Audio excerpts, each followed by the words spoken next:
Hello, my name is Dr. Bruno Lovric, and I will present an article that I wrote with Dr. Miriam Hernandez regarding the representation of racial identities in HBO's drama series Game of Thrones. Our article analyzes the representations of non white identities in one of the most popular television shows of the last decade. But first, what is Game of Thrones? Game of Thrones is an American fantasy drama television series created by David Benioff and D.B. Weiss for HBO. It is an adaptation of A Song of Ice and Fire, George R. Martin's series of fantasy novels. Most of the Game of Thrones action takes place on an imaginary continent called Westeros. Westeros is here on the left, and Essos is right. In our present case, we assume, like many other authors, that the portrayal of Westeros is the creator's self interpretation of the Western heritage, while Essos serves as the representation of the distant Orient. Westeros has been written and designed as a mixture of late medieval and pre colonial Europe. While the show includes common fantasy features such as magics and dragons, three families' histories are at the focus, and they are described with such meticulous attention to detail and precision that the show feels less like a work of fiction than an authentic account of an alternative universe. Due to extensive contextual knowledge about Westeros culture and involvement with leading characters, the audience easily adopts the lead character's worldview. At the same time, in embracing the Westeros as the home base, the spectators are positioned to view other parts of the GOT universe through the lenses of the Western characters. That is, they are predisposed to perceive the rest of the Game of Thrones world as the other. Though one of the most popular shows in television history, our textual analysis involving characters of color shows that the Game of Thrones critically underrepresents people of color and features them exclusively in small and supporting roles. Although it could be argued that Game of Thrones is a show with fantastical elements based on medieval England, the issue is still problematic. A fictional world where people of color are used as plot devices for story advancement of white characters is not new. It perpetuates an idea of a hegemonic world, and it inherently celebrates white identities. Media representations are problematic because the entertainment industry already perpetuates stereotypes and misrepresents people of color. Much of Edward Said's work has explored the perceived gap of cultural representation between the Orient and the Occident, and to what extent it is related to the Western styles of dominating and restructuring the Orient. In Said's analysis, the Western portrayal of the Middle Eastern and East Asian cultures frames them as unchanging, focused on the past, and underdeveloped, thereby manufacturing a deceivingly simplistic view of an Oriental culture that can be studied, depicted, and controlled. Implicit in this view is also the view that Western society is superior, advanced, rational, and modern.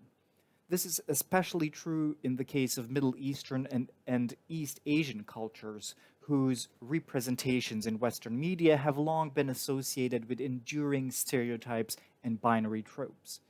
In many of them, the Oriental culture is looked down upon as pre modern, exotic, unchanging, mystical, and feminine, while the Occident is depicted as white, modern, advanced, developing, and empathetic.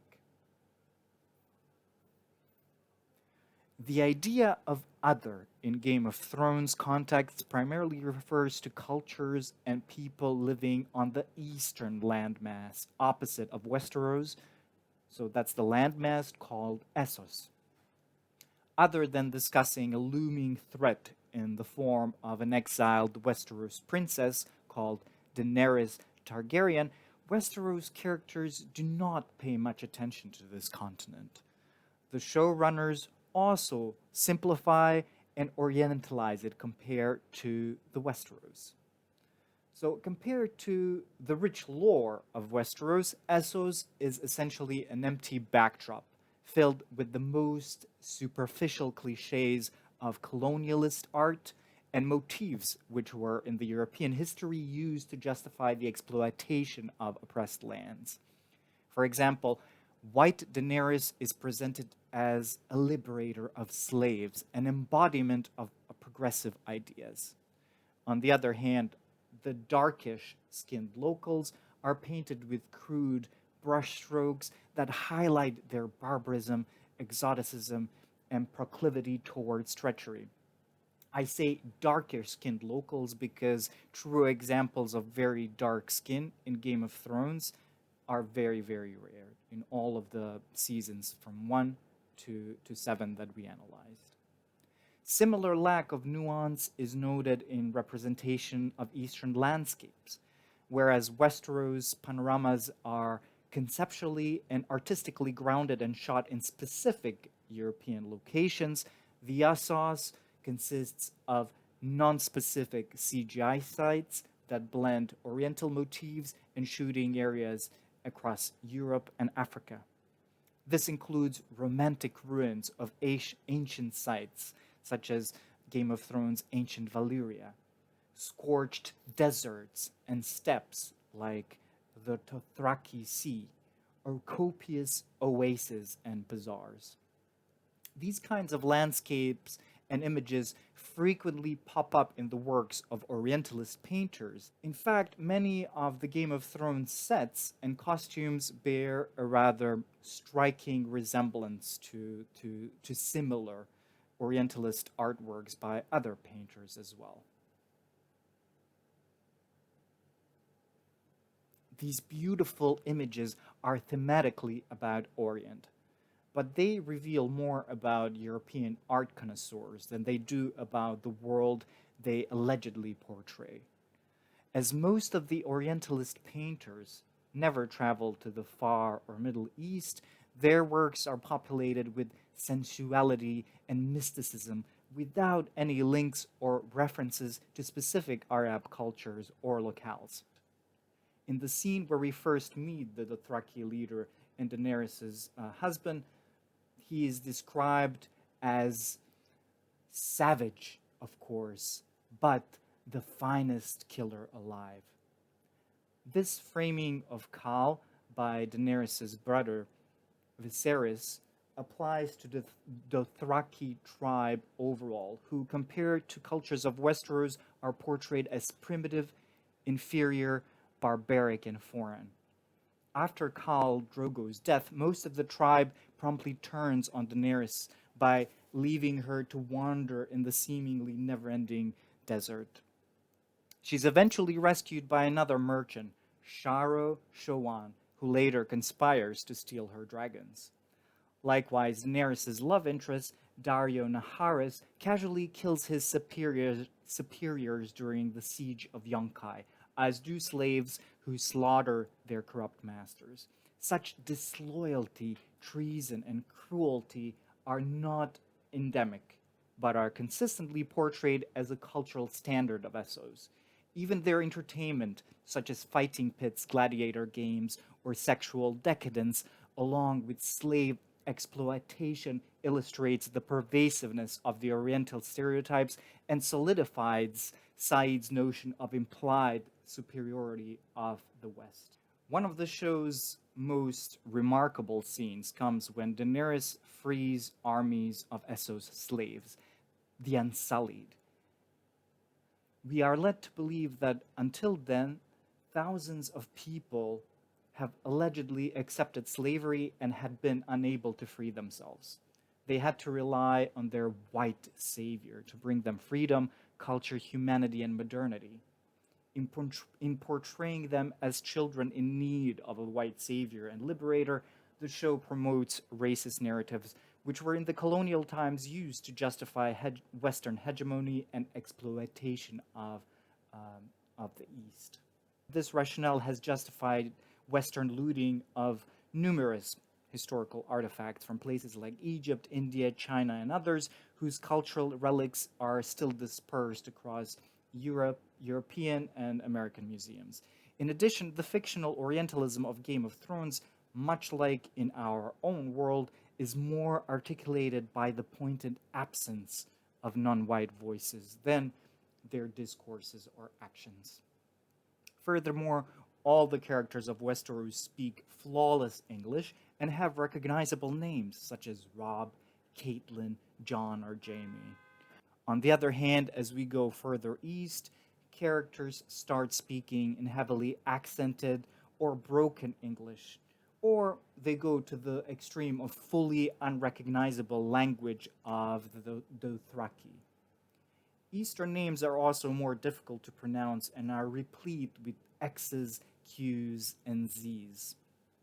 Such names and accents cue the audience that these individuals are exotic foreigners or others, exceptions to the acute lack of non white representation in shows Seven Seasons are two former slaves, Missandei and Grey Worm, who appear extensively, especially through seasons 3 to 7.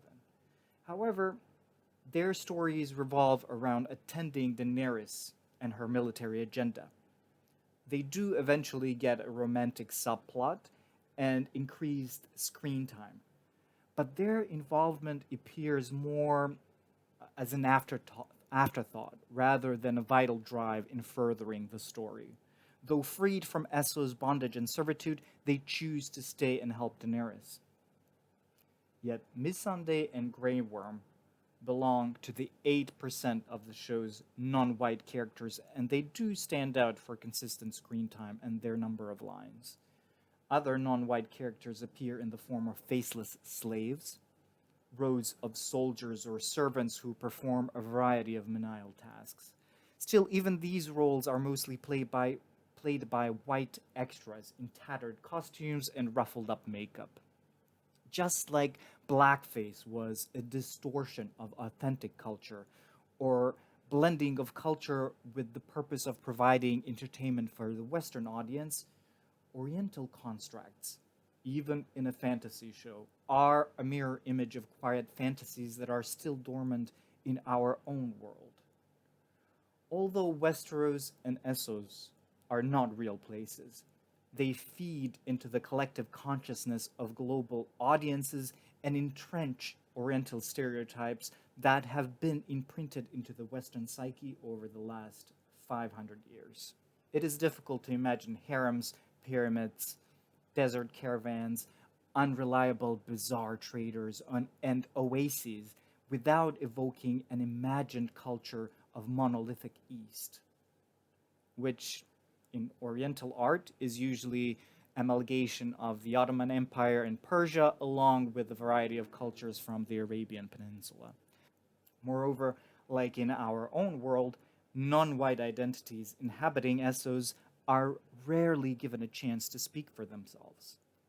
Productions like Game of Thrones highlight the global East West division and show that even the most original Western authors show a proclivity towards the Oriental fantasies that embody hidden desires and inflate the values of authors' own cultural identity. That wraps up my discussion for today. Thank you for your attention.